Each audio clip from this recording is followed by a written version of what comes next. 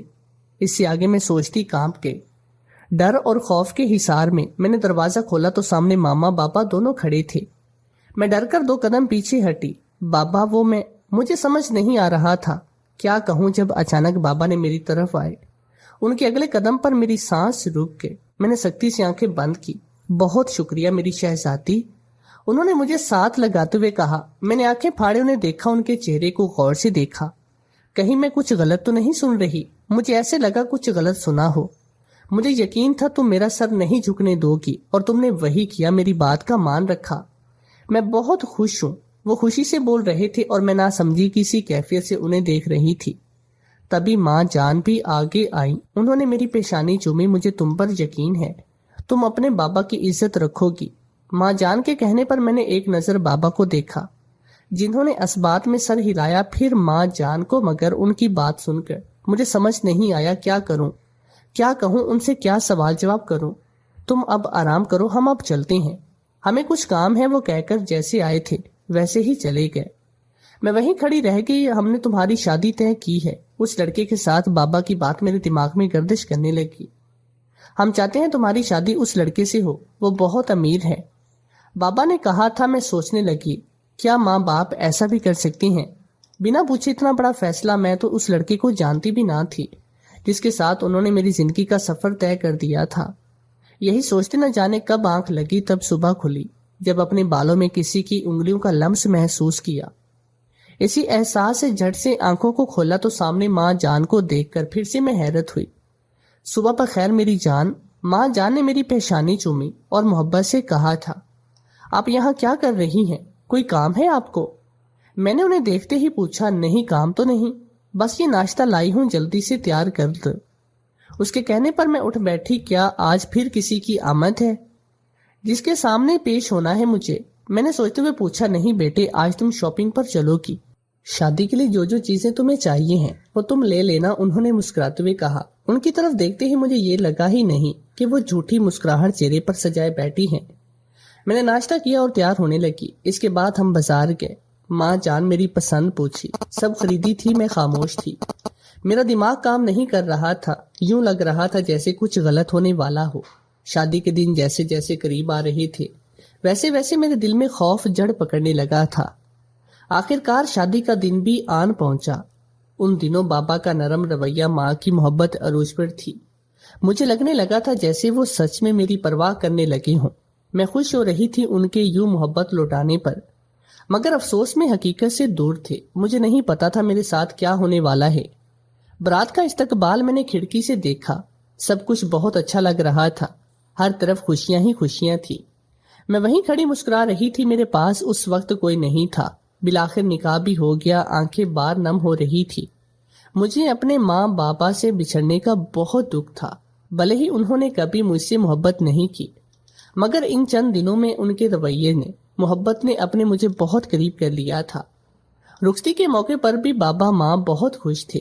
مجھے شدید حیرت تھی، ماں کی آنکھ ایک بار بھی نم نہیں ہوئی۔ ان کی آنکھوں میں الگ سی چمک تھی، جیسے کچھ بہت اچھا ہوا ہو، جیسے ان کی کوئی خواہش پوری ہوئی ہو۔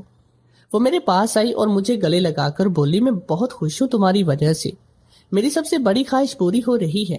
میں نے حیرت سے انہیں دیکھا، کیا خواہش تھی ان کی؟ میں نے یہ سوچا تو مجھے لگا جیسے ہر ماں کی خواہش ہوتی ہے کہ ان کی بیٹی کی رخصتی خیریت سے ہو، اور ان کی بھی یہی خواہش ہوگی جو میری رخصتی پر پوری خوش ہو گئے۔ میں نے سوچا تھا میں پھر اپنے سسرال چلی گئی، وہاں سب بہت خوش تھے۔ میری ساری رسمی ہوئی، رات 9 بجے مجھے کمرے میں میری نند چھوڑ گئی۔ ابھی مجھے بیٹھے آدھا گھنٹہ گزرا تھا جب نند گھبرائی ہوئی کمرے میں داخل ہوئی۔ اس کا چہرہ بھیگا ہوا تھا جیسے روئی ہوئی ہو۔ میں نے اسے پوچھا کیا ہوا تو وہ رونے لگی۔ میں بھی گھبرا گئی۔ بولو تو صحیح کیا ہوا؟ میں نے اس کے قریب جاتے ہوئے پوچھا۔ بابی وہ نیچے، وہ اتنا کہتی پھر سے رو دی۔ دیکھو تو مجھے پریشان کر رہی ہو۔ میں نے اسے دیکھتے ہوئے کہا، میرا دل بہت خوف زدہ ہوا تھا، جسم کانپنے لگا تھا، مجھے لگا میں ابھی رو دوں گی۔ آپ خود جا کر دیکھ لیں، روتے ہوئے نند نے کہا تو میں کانپتے ہوئے نیچے کی طرف چل دی۔ سیڑھیوں کے پاس پہنچتے ہی نظر نیچے پڑی تو دل ایک دم بند ہوا ہو، جیسے میں بھاگتے ہوئے نیچے گئی۔ آخر میں گرتے گرتے بچی سیڑھیوں سے پاؤں پھسلا، دور ریلنگ سے سر ٹکرا کر ہلکی سی دور کی ٹیس لگی۔ میں نے اسے نظر انداز کیا اور بابا کے پاس گئی۔ وہ وہیں کھڑے تھے، مجھے گرتا دیکھ کر، یہاں تک کہ میرے ماتھے پر خون کی لکیر دیکھ کر بھی ان کے اطمینان میں کوئی فرق نہیں آیا۔ وہ 1 انچ بھی نہ ہلے۔ بابا کیا ہوا، آپ یہاں؟ میں نے پریشان ہو کر پوچھا۔ جسم ابھی بھی کانپ رہا تھا۔ ان کے جواب پر میری سانس اٹکتی۔ میں تمہیں لینے آیا ہوں۔ بابا کے کہنے پر میں نے ناسمجھی سے انہیں دیکھا۔ ابھی تو میری رخصتی ہوئی تھی اور وہ ابھی مجھے لینے بھی آ گئے؟ کیوں مجھے سمجھ نہیں آ رہا تھا۔ تبھی انہوں نے اپنے ہاتھوں میں پکڑا سیاہ بیگ میرے شوہر کو دیا، جسے اس نے پکڑا۔ میں نے بابا کی سمت دیکھا، پھر بیگ میں کیا تھا، اس بیگ میں کیا تھا، اور بابا یہ کیوں کہہ رہے تھے کہ وہ مجھے لینے آئے ہیں؟ میں نے یہی سوچتے ہوئے بابا سے پوچھنے کا سوچا، مگر میرے پوچھنے سے پہلے ہی جو بات بابا نے کہی تھی اسے سنتے ہی میں نے ان الفاظوں پر غور کیا تو لگا جیسے روح کانپ گئی، ساتوں آسمان سر پر گرے ہوں، میرے قدم لڑکھڑا گئے۔ میں نے شوہر کی سمت دیکھا جو بالکل خاموشی سے مجھے دیکھ رہا تھا۔ میں نے نفی میں سر ہلایا، مگر میری کیا اوقات میں کون تھی جس کی بات پر وہ مانتا؟ میری بات تو میرے باپ نہیں مانی تھی۔ کبھی میرے دکھ کا احساس نہیں ہوا تھا، کبھی میری سگی ماں کو بھی نہ ہوا تھا، پھر اسے کیسے ہوتا؟ طلاق تو میری بیٹی کو۔ اس بیگ میں 25 لاکھ ہیں، گن سکتے ہو، پورے ہیں۔ اب میرا کام کرو، طلاق دو۔ بار بار بابا اسے یہی کہہ رہے تھے۔ میں رکتے سانس کے ساتھ شوہر کو دیکھ رہی تھی، اور پھر وہی ہوا جو بابا چاہتے تھے۔ وہ الفاظ میرے لیے کسی سزا سے کم نہیں تھے۔ میں تمہیں طلاق دیتا ہوں، طلاق دیتا ہوں اور طلاق دیتا ہوں۔ اس کے کہنے پر میں وہیں بیٹھ گئی اور اوپر چلا گیا۔ وہ بابا نے مجھے بازو سے پکڑ کر اٹھایا اور پھر گھسیٹتے ہوئے مجھے گھر لے گئے۔ میں پتھر کی مورت بن چکی تھی، دماغ بالکل بند ہو چکا تھا، دل چلا رہا تھا، کیا کوئی باپ ایسا کر سکتا ہے جیسا انہوں نے کیا تھا؟ انہیں اپنی بیٹی پر ترس نہیں آیا؟ کیوں کیا تھا انہوں نے وہ سب؟ کس وجہ سے، کس لیے وہ میرے ساتھ وہ کھیل کھیل رہے تھے؟ بابا مجھے گھر لے گئے، مجھے ماں نے میرے کمرے میں چھوڑا۔ کیوں کیا آپ نے یہ سب؟ انہیں جاتا دیکھ کر میں نے پوچھا۔ وہ خاموش رہیں۔ بولیں کیا قصور ہے میرا؟ کس لیے آپ دونوں میرے ساتھ یہ سلوک رکھتی ہیں؟ اور آج حد کر دی آپ لوگوں نے، میری شادی کروا کر میری طلاق کروا دی۔ کیوں لگایا یہ تماشا؟ رہنے دیتے مجھے اس کمرے میں بند، میں نے روتے ہوئے کہا، مگر وہ خاموش تھی، خاموش ہی رہی اور پھر چلی گئی۔ میں رونے لگی تھی شدت سے۔ اپنی قسمت پر تھوڑی دیر بعد اماں کمرے میں آئی تو ان کے ہاتھ میں دودھ کا گلاس تھا جس میں ہلدی ڈالی ہوئی تھی۔ یہ لو، یہ پی لو، سکون مل جائے گا، اماں نے کہا تو میں نے انکار کر دیا، مگر پھر بھی وہ زبردستی مجھے پلا کر چلی گئی۔ اسے پیتے ہی نیند مجھ پر غالب آنے لگی اور میں سو گئی۔ اگلے دن اٹھی تو سب مجھے عجیب نظروں سے گھور رہے تھے۔ میں کچن سے پانی لینے گئی تھی، ملازمین کو یوں خود کو دیکھتا پا کر واپس اپنے کمرے میں چلی گئی۔ نہ جانے وہ لوگ مجھے ایسے کیوں دیکھ رہے تھے، کیا کر دیا تھا میں نے ایسا کہیں؟ وہ سب میری پہلی ہی رات طلاق ہونے کی وجہ سے تو نہیں یوں دیکھ رہے تھے؟ میں نے خود سے پوچھا، ہاں شاید ویسے بھی ہمارے معاشرے میں طلاق یافتہ کو لوگ یوں دیکھتے ہیں۔ میں نے خود کو تسلی دی اور بیڈ پر بیٹھ کر پھر سے رونے لگی۔ دن یوں ہی گزرتے رہے، میں دوبارہ کمرے میں محدود رہ گئی، ہر وقت کمرے میں بند رہتی۔ مجھے اب کسی سے ملنے کا شوق نہیں رہا تھا۔ ایک دن دوبارہ کچھ لوگ آئے تو ماں جان پھر مجھے تیار ہو کر نیچے آنے کا کہتی چلی گئی۔ میں نہ چاہتے ہوئے بھی نیچے چلی گئی۔ وہاں کچھ لوگ بیٹھے تھے، میں خاموشی سے بیٹھ گئی، مگر ان کے درمیان ہونے والی باتیں سن کر میرا دل بند ہونے کو تھا۔ میں نے وہاں سے جانا چاہا، مگر بابا نے میرے گرد اپنا حصار بنا لیا، جس کا مطلب تھا وہ نہیں چاہتے کہ میں وہاں سے اٹھوں۔ وہ لوگ چلے گئے، کیا تھا یہ سب؟ میں نے چلا کر پوچھا تو وہ دونوں مجھے دیکھنے لگے۔ بیٹا، زندگی میں اونچ نیچ ہوتی رہتی ہے، اس کا مطلب یہ تو نہیں کہ ہم رک جائیں، اپنی زندگی کو ضائع کر دے، ماں جان نے محبت سے کہا۔ مجھے کوئی شوق نہیں کسی چیز کا، کسی کے ساتھ کا، میں نے منع کر دیا، مگر میرے انکار کی ہر بار کی طرح اس بار بھی کوئی اوقات نہیں تھی۔ پھر سے میری شادی کی تاریخ رکھی گئی۔ میں کمرے میں بند ہو گئی، مگر مکمل طور پر میرا کہیں جانے کو دل نہیں کرتا۔ شادی کی ساری تیاریاں ماں نے کی تھی، میں نے کسی چیز میں دلچسپی نہ لی۔ شادی ہو گئی، ایک بار پھر میں رخصت ہوئی اور سسرال آ گئی۔ اس بار بھی وہی ہوا، بابا آئے اور پیسے دیے اور مجھے طلاق دلوا کر اپنے ساتھ واپس لے گئے۔ کیوں کر رہے ہیں یہ سب؟ بابا کیا بگاڑا ہے میں نے آپ کا؟ کس چیز کا بدلہ ہے؟ میں نے روتے ہوئے پوچھا، لیکن وہ بھی ماں جان کی طرح خاموش رہے۔ جاؤ اسے دودھ لا کر دو، انہوں نے ماں جان سے کہا تو وہ چلی گئی۔ انہوں نے پھر سے ہلدی ڈال کر دودھ مجھے دیا، جسے پیتے ہی میں سو گئی۔ دوسرے دن اٹھی تو ملازمہ میرے لیے ناشتہ لائی، مجھے دینے کی بجائے میز پر رکھ کر جلدی سے باہر چلی گئی، بالکل ویسے ہی جیسے پہلی طلاق کے وقت مجھے گھور رہے تھے۔ میں اب خاصی پریشان ہو چکی تھی، مگر میرے پاس جواب نہیں تھا، اس لیے میں نے اس سوچ کو جھٹک دیا۔ پھر سے بے مقصد زندگی کی گاڑی چلنے لگی۔ مجھے اب نفرت ہونے لگی تھی اپنی ماں سے، اپنے باپ سے۔ میں ان کے بلانے پر بھی نہ جاتی، یوں ہی میری 3 بار طلاق ہو چکی تھی۔ ماں جان نے پھر سے مجھے دودھ لا کر دیا، تبھی انہیں بابا نے پلایا اور وہیں لے کے میں نے تیزی سے وہ دودھ کھڑکی سے باہر پھینک دیا اور یوں لیٹ کے جیسے میں سو چکی ہوں۔ کچھ دیر کے بعد ماں جان کمرے میں آئی، مجھے سوتا دیکھ کر خالی گلاس اٹھا کر چلی گئی۔ تھوڑی ہی دیر کے بعد کمرے کا دروازہ پھر سے کھلا۔ میں نے ادھ کھلی آنکھوں سے دیکھا تو میرے پیروں تلے سے زمین کھسک گئی، دل جیسے دھڑکنا بھول گیا ہو۔ میں سانس روک کے لیٹی رہی۔ مجھے کافی عرصہ پہلے ہوئی ملازمین کی گفتگو یاد آئی۔ میرا دل کر رہا تھا میں خود کو مار دوں، مگر نہیں، یہ تو غلط تھا۔ اگلے دن میں دوپہر کو نیچے گئی تو وہ دونوں ساتھ بیٹھی باتیں کر رہے تھے۔ کچھ رہ تو نہیں گیا تھا جس کے لیے میری چوتھی طلاق کا بندوبست کرنا پڑے۔ میں نے بازو سینے پر باندھے سخت لہجے میں پوچھا۔ وہ دونوں ہڑبڑا گئے۔